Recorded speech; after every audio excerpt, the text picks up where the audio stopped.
Target naman ng pamunuan ng Pag-ibig Fund na lahat ng mga Pilipino ay makinabang na sa kanilang mga benepisyo. Dito, pinalalakas na ng ahensya ang kanilang mga operasyon kung saan mahigit sa 100 branch na ang binuksan.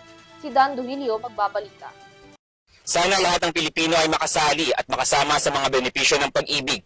Iyan ang pangarap ni CEO Pag-ibig Funds Marilyn Acosta sa mga mamamayang Pilipino.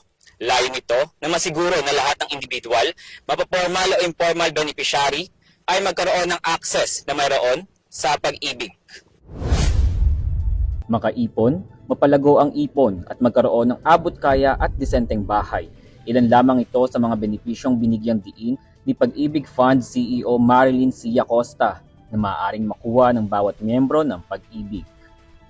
Ipinaliwanag din ni Acosta na bukas ang pagiging miyembro para sa lahat ng individual, kabilang na ang mga nagtatrabaho sa pribadong sektor, informal income earners gaya ng magsasaka, mangingisda at maging mga maliliit na tindera.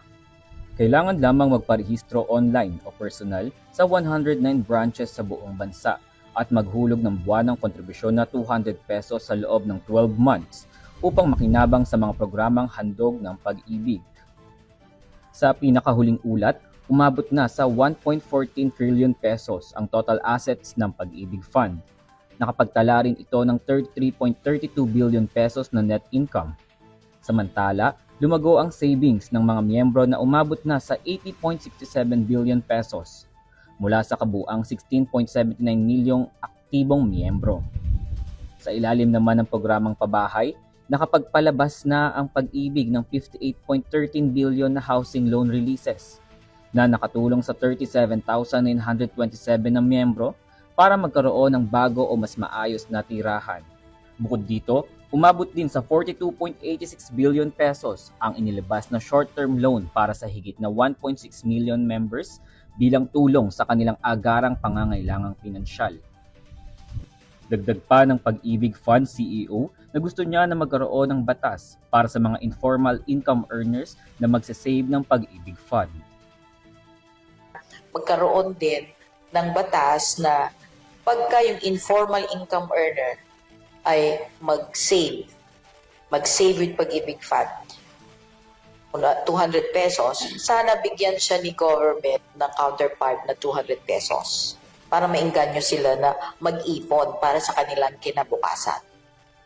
Nabanggit din ng CEO na isa sa mga plano o pinag-aaralan para sa mga informal income earners dahil universal na ang sakop ng Pag-ibig Fund na lahat ng individual ay maaaring maging miyembro upang malutasan ang housing backlog sa bansa. Ang nasa charter po ng Pag-ibig Fund, yung net income, at least 70% ibalik mo doon sa miyembro. So hindi po kami nagbibigay ng income sa national government. So saan kami tumutulong? Ito po yung tinatawag namin na affordable housing program. So, ang regular interest rate po kasi ng housing ay nasa 6.25%. Pero kung ikaw ay minimum wage earner at ang bibilhin mo na bahay ay socialized housing package, ang interest rate po niya ay 3%. So parang nagbigay po si Pag-ibig ng interest subsidy sa housing na 3.25%. Paalala ni CEO Acosta, para sa maging miyembro ng Pag-ibig ay matutong isapuso ang pag-ibig. Na para mag-ipon, hindi para kumuha ng bahay. Kasi kailangan nasa isip niya na itong papasukin niya na Pag-ibig Fund, ito ay pondo niya. So magiging part owner siya nung pondo. Kasi